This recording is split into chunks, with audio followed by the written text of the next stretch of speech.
మహబాద్ జిల్లాలో చూసుకున్నట్లయితే పత్తిని ఎక్కువ శాతము షాలో సాయిల్స్ అంటే తేలికపాటి చిలక భూముల్లో కూడా సాగు చేస్తూ ఉంటారు. కాబట్టి ఇలాంటి రైతులకి ఏంటంటే ఒక వినూత్నమైనటువంటి పద్ధతి, అధిక సాంద్రత పద్ధతిలో పత్తిని సాగు చేయడం అనేది. ముఖ్యంగా మన దేశవ్యాప్తంగా చూసుకున్న 60% మంది పత్తిని సాగు చేసేటువంటి రైతులు 60% మంది తేలికపాటి భూముల్లో పత్తిని సాగు చేస్తూ ఉంటారు. మామూలుగా సాధారణంగా పత్తి నల్లరేగడి భూముల్లో సాగు చేస్తే దిగుబడి బాగా వస్తుంది. అదే తేలికపాటి భూముల్లో కనుక సాగు చేసినట్లయితే, వర్షాధారంగా సాగు చేసినట్లయితే కూడా దిగుబడి గణనీయంగా తగ్గుతుంది.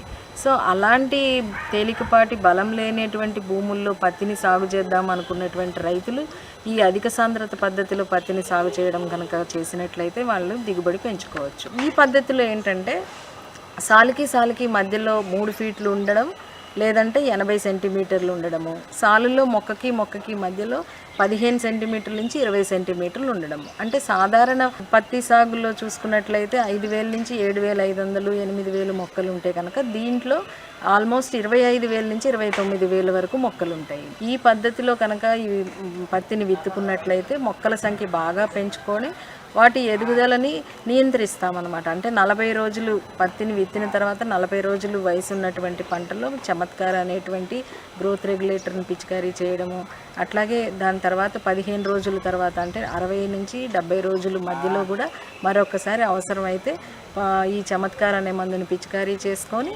పత్తి ఎదుగుదల అనేది నియంత్రించడంతో తర్వాత పూత కాత అనేది ఒకేసారి రావడము, తద్వారా ఏంటంటే పత్తినంతా కూడా కాయలన్నీ ఒకటేసారి పూతకి రావడము, కాయలన్నీ ఒకటేసారి పగలడము, పత్తి అంతా ఒకటేసారి పక్వానికి రావడము, ఏరడము జరుగుతుంది. దీంతో ఏంటంటే పత్తిని దీపావళి టైం కల్లా మనం కంప్లీట్ చేసుకోవచ్చు. ఈ పద్ధతి వల్ల కలిగేటువంటి లాభాలు ఏంటంటే రాను కూలీల కొరత ఎక్కువ అవుతుంది. కాబట్టి ఆ కూలీల కొరతని అధిగమించడానికి పత్తి అంతా కూడా ఒకేసారి కనుక ఏరేటువంటి ప్రక్రియ కనుక మనం చేపడితే ఈ మెషిన్ల ద్వారా పత్తిని ఏరడానికి కుదురుతుంది. అలాగే కూలీల సమస్యను అధిగమించవచ్చు.